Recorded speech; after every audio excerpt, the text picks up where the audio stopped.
Lawyers of Reddit. What's the dumbest thing you've had to explain to a client? 1. In my state we have this thing called victims' compensation. An oversimplification of how it works goes as follows.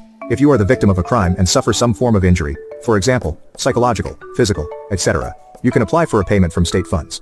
If you are the perpetrator of one of those crimes, for example, an assault, robbery, pedophilia, etc., an order can be made for you to pay the state back an amount relating to that victim's compensation. I had a client who felt the process of being convicted for assaulting his relatives, and having to pay victim's compensation back to the state was arduous, and in return, he should be receiving victim's compensation from the state. So, that was fun to explain. 2. I once had to explain to a client that he could, in fact, fire an employee for 1. Stealing significant sums of money from the safe, 2. Pulling a gun on a coworker who questioned these activities, and 3. Waving said gun in a customer's face moments later, all of which were on camera. 3. I once had to explain what a maiden name was. They